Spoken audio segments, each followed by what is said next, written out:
Rise and shine. This is your morning Buzzcast for Friday, June 27th. I'm Austin Karp, ready to take everyone into the final weekend of June. Well, it looks like Kevin Durant isn't the only one taking his talents to Houston. Ryan Tanke, the Timberwolves and Lynx COO, who announced last Friday he was stepping down from the club, is headed to work for the Rockets as COO. He'll report into President of Business Operations Gretchen Shear. Those two have known each other for almost 2 decades, came up in the industry together. The Rockets are also eyeing major upgrades for Toyota Center to modernize the building that came online 23 years ago, and Tanke brings a lot of experience in that area from his time in the Twin Cities.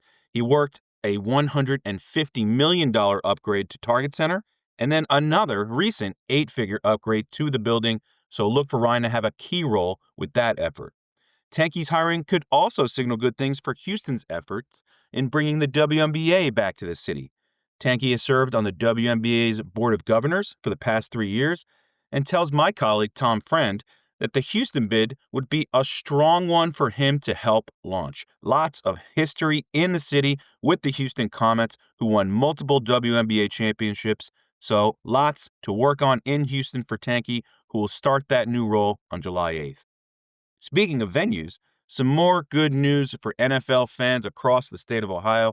Yesterday, it was the Ohio State Legislature passing a budget with $600 million in state funds that the Browns requested for their $2.4 billion Brook Park Stadium project. And now it's Hamilton County and the Bengals reaching a proposed deal on terms for a new lease to keep that team at Paycor Stadium in Cincinnati. That's an 11-year deal. It'll start this coming season and includes options for 5 2-year extensions. The agreement also includes $470 million worth of stadium improvements, which have actually been scaled back from a planned $830 million worth. This all takes some of the burden off of Hamilton County and that original lease, which had been criticized as really just not a good deal for taxpayers there in the local government compared to what other NFL stadiums have in their deals.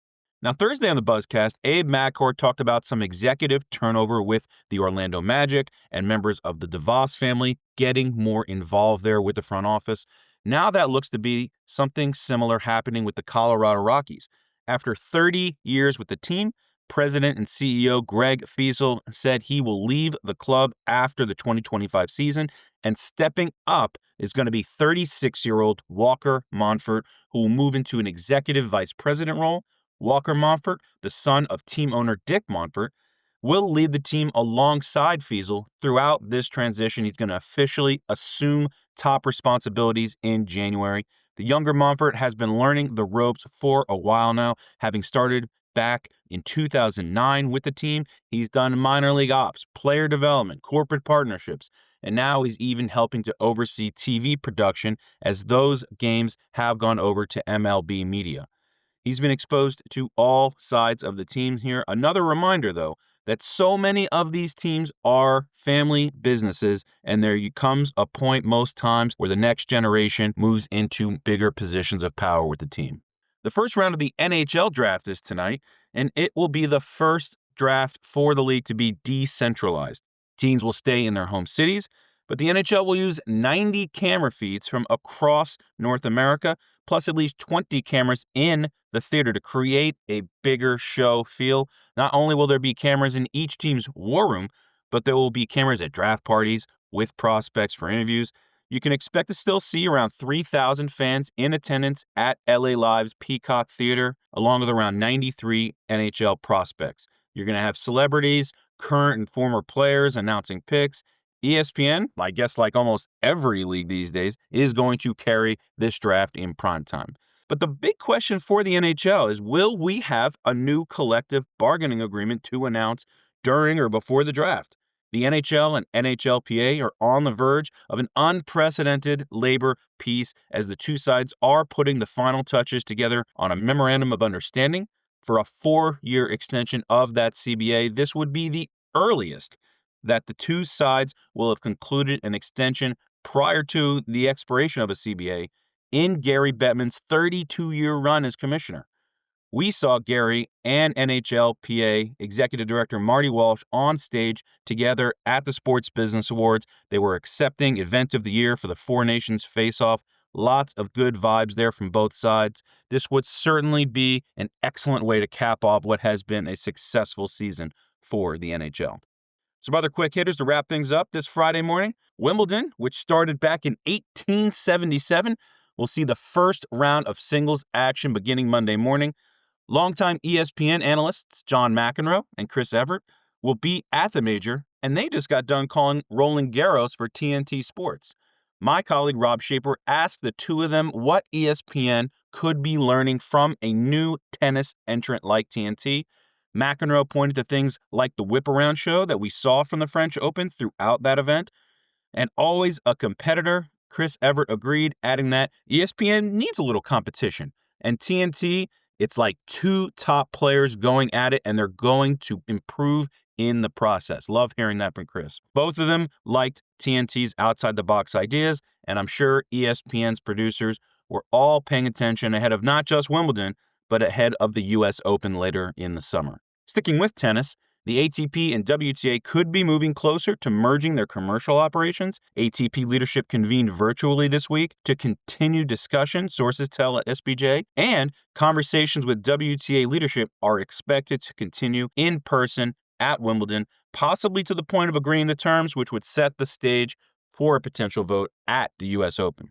Now, it wouldn't be a Buzzcast with me without some television viewership numbers, so a couple of quick notes there. NASCAR on Prime Video, that 5-pack of Cup races wrapped up last weekend. Overall, viewership was down around 15% or so, maybe a little bit over that, for the similar races last season. Those aired on linear TV, a combination of USA Network, Fox, FS1. But the audience here for the debut of Cup Series races on a streaming platform, it got younger, and that's what Brian Herbst and company wanted with this new media deal, with this 5-pack of races on Amazon's Prime Video. Now, NASCAR skews incredibly old among major U.S. sports. This takes that audience in another direction. This weekend, another new start for NASCAR with TNT. You get the in-season tournament as part of that as well, all trying to get that median age of a NASCAR viewer down. Also, the FIFA Club World Cup. After around a week or so of numbers for around a dozen simulcasted games on across TNT Sports, we're looking at an audience that's, slightly less than what the Premier League during its season draws on cable TV. We're talking primarily USA Network. These numbers not even yet approaching 500,000 viewers. But as the bigger clubs begin now playing in these knockout rounds, you're going to see those numbers rise. Inter Miami has been the top draw thus far. That was a game on Monday night against Palmeiras. Now you're going to get Leo Messi and company getting the winners of the UEFA Champions League, Paris Saint-Germain, which was also Messi's previous club. They're playing Sunday on TNT, round of 16. I expect we're going to see a decent number there. Let's see if it could even beat the 1.5 million viewers or so that watched the 2019 UEFA Champions League title match when it was on TNT, the lone time it's been on that network.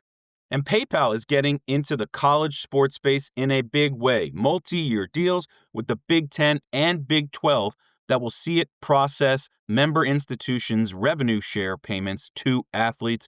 A source told SBJ's Ben Portnoy that the Big 12 deal is 5 years and worth around $100 million over its life. PayPal subsidiary Venmo will also have sponsorship ties with both conferences. Just another example of what is coming down the pike with this House settlement. So, that is your morning Buzzcast for Friday, June 27th. I'm Austin Karp. Hope everyone stays cool out there amid all of this heat. Make good choices out there, especially as July 4th approaches, and I will speak to you all again soon.